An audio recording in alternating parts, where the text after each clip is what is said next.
This lesson is on the last two books of the Old Testament, and we're going to start off, of course, with Zechariah, who was a prophet priest born in Babylonian captivity just before the return and restoration. So his message was for the remnant starting over in Israel to motivate them to finish the job of rebuilding as a faithful nation, not just rebuilding the structures, but themselves as a people. And it begins by setting the backdrop for the prophetic messages, which is the history of Israel's unfaithfulness to God. They must repent before God can bless them, which we know he longs to do. And God reminds them that his words have endured long past the people who kept rejecting them, and that he has proved that he always did bless them whenever they repented. So the rest of the book will expound upon that basis, and the first vision comes in verse 8. And it's of 4 horses, which should immediately bring to mind the 4 horses of Revelation 6, 1 through 8. But these aren't all the same colors. Revelation has white, red, black, and pale or green. And those colors could also be, like red is actually the word in Greek is fiery. So hard to say. But anyway, these are 2 red ones, one of mixed color, and a white one. The difference is due to their purpose here, which is stated in verse 10. To patrol the earth and report back to God. As for the meanings of the colors, we can only speculate, but red typically represented war, white meant peace, and the mixture probably stood for a transition between the two. And I see that I scrolled too far past that. Sorry about that. But why would God need patrols to inform him about the world? He wouldn't. But we, and even the angels, would. A good teacher sometimes gives assignments that make little sense to the student until the tasks are completed, and then the lesson is clear, and it was for the students. So such things as this are for the benefit of angels and people. The horses had found the earth to be quiet and resting, so God responded in verse 16 that it was finally time for compassion and blessing and for rebuilding Jerusalem and the temple.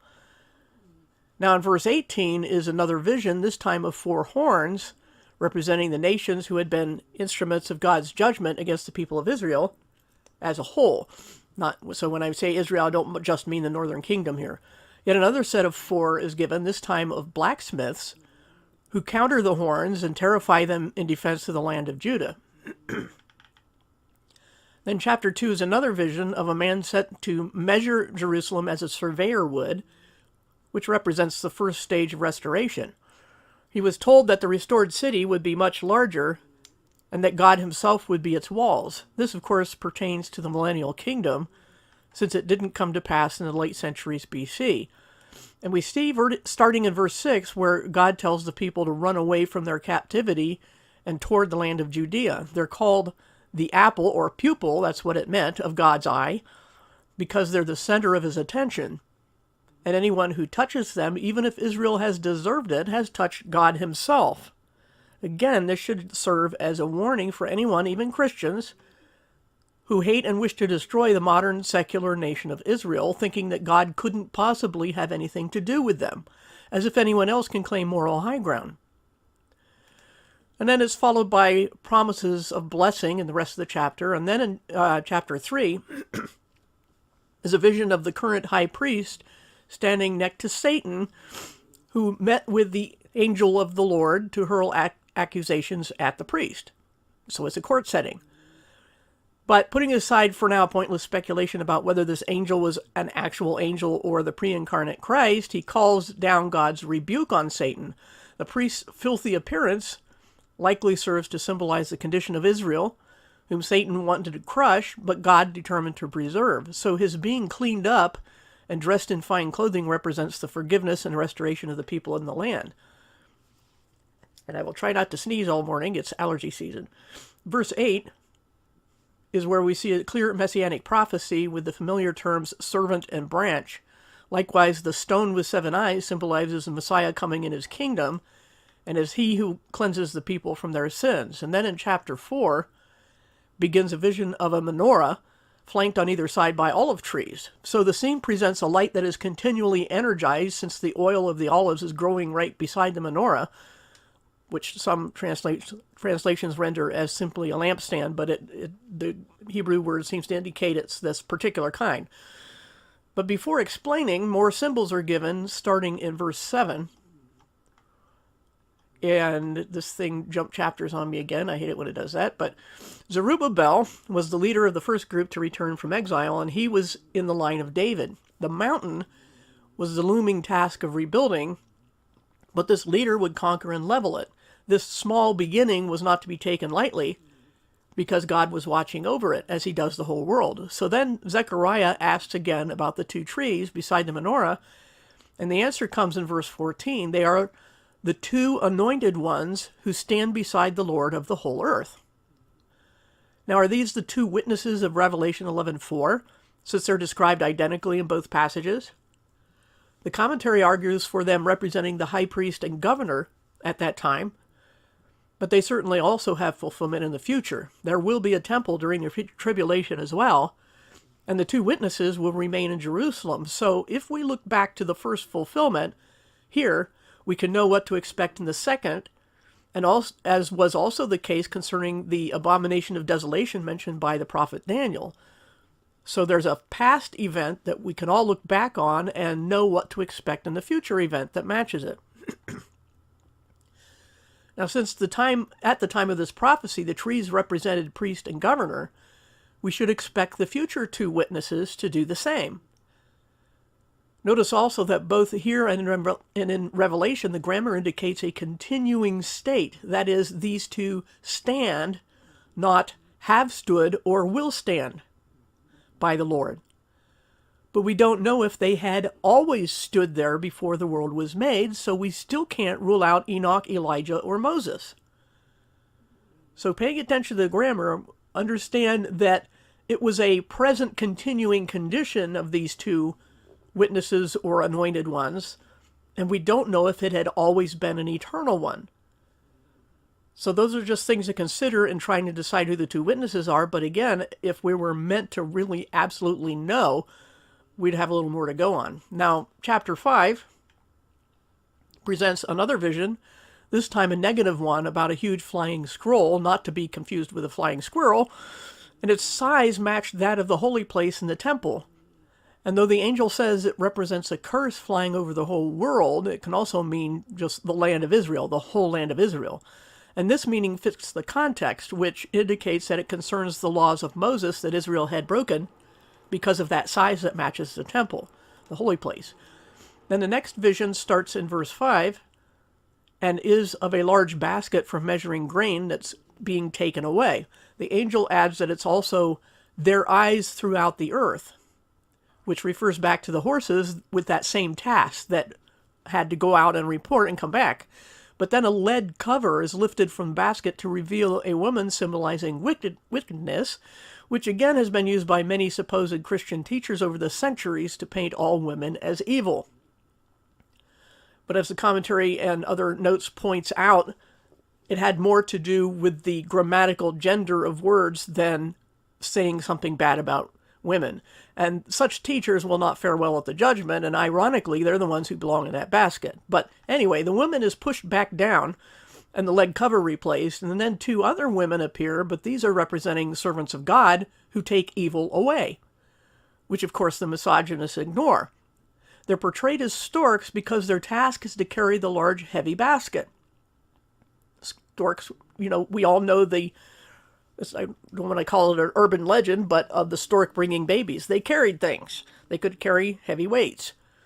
And that's why storks are represented here. Zechariah is told that they're taking it to Babylon, where a temple was to be built for the wicked woman. Some say that since storks were unclean birds, then they must represent evil. But as the commentary points out, if they were evil, they would have helped the woman escape out of the basket. And they were only unclean for the same reason any Israelite would be unclean if they had to take out the trash. This is very much like the removal of the priest's filthy garments in the earlier vision. So now let's go to chapter 6, which begins yet another vision of another group of 4, these being chariots coming from between two bronze mountains. And again, the 4 represents supernatural beings, and here they're called the spirits of heaven. Notice also that each chariot is pulled by a particular color of horses, and this time the colors match those of Revelation 6. The ones pulled by black and then followed by white horses were headed north, and the spotted or dappled ones south, but nothing is said about the red ones. The point seems to be that they go out from Israel to the rest of the world, and then report back from the ones that went north. The report back, I should say, is that God's wrath had been completed and peace was achieved. Then the text turns in verse 9 to instructions for Zechariah to put a golden crown on the head of the high priest. This is not portrayed as a vision, but something he actually did. He's to be described in messianic terms as a type and shadow because he would rebuild and be honored as the future Messiah would ultimately do. He would co-rule with another priest, and everything would be fine, with the stipulation in verse 15 that they completely obey God. So this is a particularly conditional blessing. So the future fulfillment will not be conditional, but this one is. Now chapter 7 turns to specific issues of the time, beginning with the problem of performing rituals only externally. And if we go down to chapter 8, we see that it turns to future blessings, followed by pleas from God for the people to live in justice and compassion. And God does that. There are some people who teach that God never begs or asks for anything because he has no needs. Well, we agree that he has no needs, but he allows free will, and he chooses persuasion if at all possible. So, after he has pled with them to live that way, then we go to chapter 9, which is given as an oracle against Damascus and the surrounding area, but it's mostly about the blessings of the millennial age for Israel, even though it's addressed to Damascus. But chapter 9, or verse 9, I should say, is where we also see a familiar passage about the king who would come to Jerusalem riding on a donkey. Everyone agrees this is a messianic prophecy, but of course the rabbis reject that Jesus fulfilled it. Riding into the city on a donkey indicated that a ruler came in peace, while riding on a horse indicated conquest. So we know that in Revelation, at the time of the tribulation, Jesus coming on a horse at the end of the tribulation means he comes to conquer, to clean house. Almost 2,000 years have passed so far between the first and second advents of the Messiah, which no one of any prophecy view can rightly deny. This is yet another instance where Bible prophecy in a sentence or two can span quite a lot of time, in spite of no indication in the text that such a gap would take place. This we know in hindsight, so we have a precedent set. That's why we don't have to take Daniel 9 as having all been fulfilled in one after the other without any gaps. And then here, after more blessings about the future that continue into chapter 10, we see, if we go right through that, we go to chapter 11, a shift to remind Israel and the peoples around them of the consequences of sin. And then verse 7 here seems to be Zechariah talking about things he actually did in service to God, but it also is held to refer to the future ultimate shepherding of the Messiah. Likewise, all who are evil were and will be rejected from the land. And it's in verse 12 that we see what was referenced in Matthew 27:3 about 30 pieces of silver, including the money being thrown into the temple, or specifically here to the potter at the temple. In both instances, God is incensed at how little he's valued by his people. That was the price of a slave. That's what they offered Zechariah for his wages as a shepherd, who quit in disgust, and that's what they offered Judas to betray Jesus because they thought so little of him. Now in verse 16, Zechariah was to play the role of a wicked and worthless shepherd, which is the antitype of Christ and the literal meaning of Antichrist. This indicates that the Jews will accept a cheap substitute who will abuse and betray them. But notice verse 17, which is a curse on the worthless shepherd, wishing for his right eye and right arm to be made useless. The eye symbolized vision or intelligence, while the arm symbolized strength and power. Some take it to mean the Antichrist will be blind in his right eye and have a withered right arm, but we can't be dogmatic about that. It's certainly possible, can't be ruled out. But the primary meaning in this context and the whole Bible's Middle Eastern, Near Eastern context is that these were symbols of power and vision. So now let's go to chapter 12, which explains why it is that Jerusalem has become, even in our time, the focus of the world since modern Israel was born, against all reason. This should tell us we're on the cusp of that day when all these things will be fulfilled. There is no other explanation for Israel's survival as a nation, especially when it was attacked almost immediately after it formed. They're there in unbelief and have 7 years of purging awaiting them, but woe to the nations that try to take matters into their own hands. But as you read through this passage, remember to pay attention to when it shifts from the beginning of the process to the end, since that day isn't a literal solar day, but a period of time specifically prophesied by Daniel as 7 years. Look especially at verse 10, which says Israel will lament when they see God, Jesus, whom they pierced. But it says God here, God whom they pierced, which is a clear reference to Jesus' crucifixion. Though at least one translation deliberately twists it to say the one they pierced, in an effort to make Jesus less than God, it's an undeniable statement of his divinity. Look at the Hebrew and Greek and you'll see that it says God whom they pierced. And the only way that could happen is if Jesus is God, because he's the one who was pierced, and it says that was God that happened to. After that come the events of chapter 13, the cleansing of the land and the people of Israel. And what verse 3 refers to is that during the millennium, evildoers will have to stay in the closet. But should any dare to come out, they will be put to death even by their own parents. This is what Scripture means when it says Jesus will rule with an iron rod. The same Jesus the critics think is the opposite of the God of the Old Testament. They think he's all rainbows and lollipops, but clearly he's not, and this is not the only passage that says so about the Messiah. Now, verse 7 turns back to the true shepherd, and this passage is cited in Matthew 26:31 as applying to when Jesus sacrificed himself on the cross. And verses 8 and 9 is where we're told that only a third of Israel will survive and enter the millennial kingdom. So that's where that number comes from. And then chapter 14 is the final chapter in Zechariah, which gives more detail about a final battle to destroy Jerusalem, in which the city will fall and the people will be molested and plundered.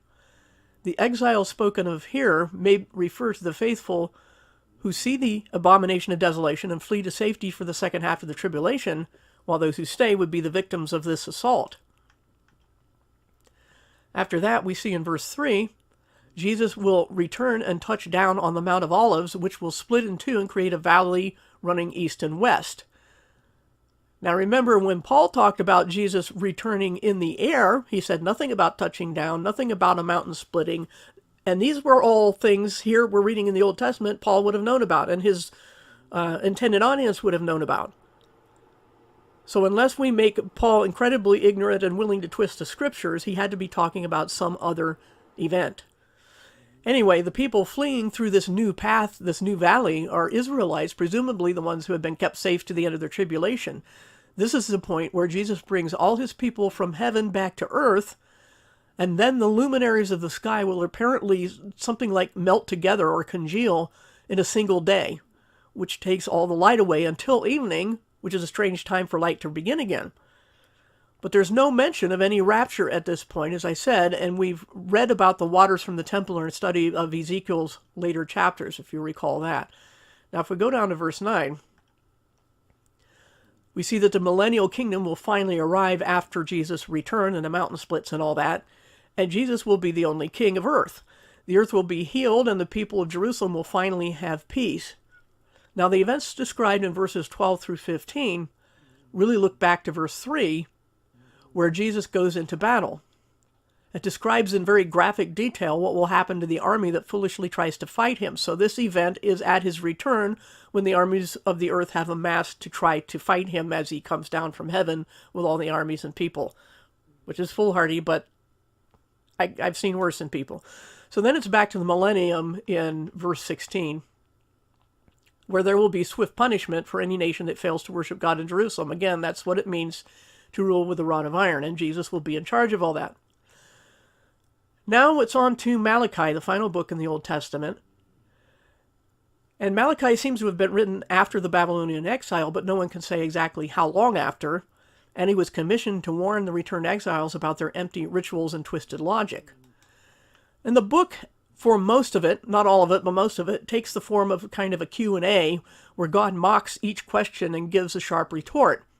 It absolutely drips with sarcasm from God, not only against the common people, but especially against the priesthood, which should be yet another cautionary tale for Christian leaders today. But instead of just reading the text, I'll present it as a rant, the way we might do today towards someone living in denial. But before we get started, just a minor note on verse 2 there, which some take as that God hates people from eternity past, as Calvinism teaches especially. It's simply saying that Esau despised the things of God. Remember, he despised his birthright, and that wasn't the first thing or last thing he despised. And the point in this context is that God extends his hand even to people who slap it away. So here we go, and this is God speaking to Israel, and I won't necessarily be scrolling the page accurately to what I'm saying because I've jumped around a lot. But anyway, this is God speaking. He says, I've always loved you, but you say, oh yeah? How? Well, here's how. I blessed wicked Esau, didn't I? But look at what you do, you priests. You offer me your leftovers and sacrifice and show me no respect. And you have the gall to say, so? What's wrong with that? It's a sacrifice, isn't it? Well, try that on your governor, your parents. How would you like to get cheap plastic gifts from people who say they care about you? And you know what? I can't stand your worship services anymore. Other people treat me with more dignity than you do. And you whine and moan about all this like it's too much to ask. And another thing, you priest, I'm about to take the guts of the animals you sacrifice and spread them on your faces. You'll be hauled off to the dump with all the other waste. Priests are supposed to be role models, but you're all backstabbers who lead people into idolatry. And another thing you do, you flood the altar with tears because I stopped talking to you. And you have the nerve to ask why. But you do things like cheating on your wives even though your ancestor Abraham never did such a thing. I hate it when you abuse your wives and throw them away, just so you can have new ones. But you keep yapping at me, and then you ask what you've done and wear me out. You even say that I approve of evil and don't care about justice or injustice because I haven't been quick to punish you. But be careful what you ask for. Because I'm about to send a messenger to clear the way, and when he comes, you won't like it one bit. He'll refine you like fire and skim off the dross to be thrown away, and then the only real priest will be left. But I'll be the prosecuting attorney against the astrologers, the adulterers, the oath breakers, the exploiters, and the cold-hearted. The only reason there'll be any of you left is because I keep the promises I made to your ancestors. You've been nothing but trouble, the lot of you. You need to return to me, yet you ask with fake innocence, what do you mean return? I'll tell you how. Remember what the law says about you bringing a tenth of your crops and herds to the temple to feed the poor and those without land? You don't do it, and it's me you're robbing. Bring everything you owe into the storehouse and see if I won't open the portals of heaven to rain down so much blessing you don't even have room for it all. That's pretty much the end of the rant there. I mean,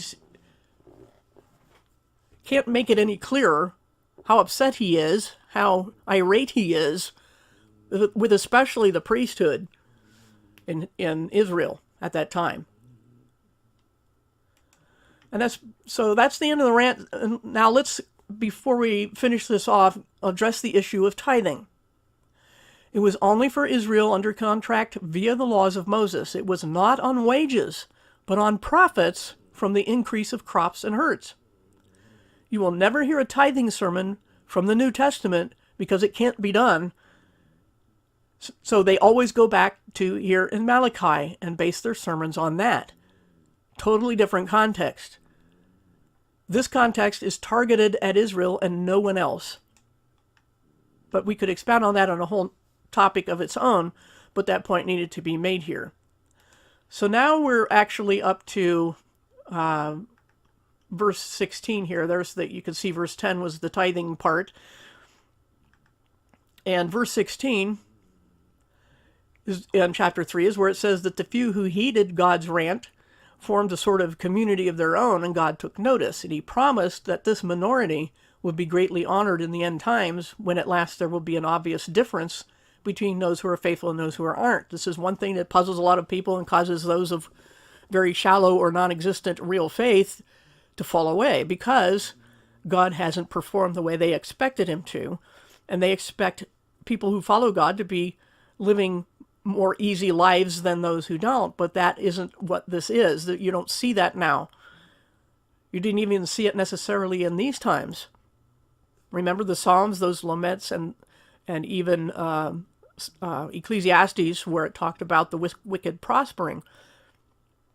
So when we see a passage like this that says, is here in verse 16 and following, that, or actually it's in verse 18, that there will come a day when you do see a difference between the lives of those who follow God and the lives of those who don't, that's a yet future time. So finally, the last chapter of Malachi, very short, it urges Israel to remember Moses. Again, this is Israel. And adds that Elijah, meaning, of course, someone in the prophetic office, as stated in Luke 1:17, would appear before the terrible day of the Lord. The commentary points out that John the Baptist denied being Elijah in John 1:21-23. But Jesus explained in Matthew 11:14 that he would have been the fulfillment of this prophecy had Israel accepted him. He was indeed the forerunner to prepare the way, but his ministry was cut short just as for the Messiah himself. Jesus also said in Matthew 17:11 that Elijah would appear again, which gives support to one of the two witnesses being that final Elijah. But again, we must point out that this is not reincarnation at all. You can't cherry pick and dissect the verse to make it say that this is absolutely the same soul. You can't do that. And that's it for Malachi, and for the lesson, and for Old Testament book studies.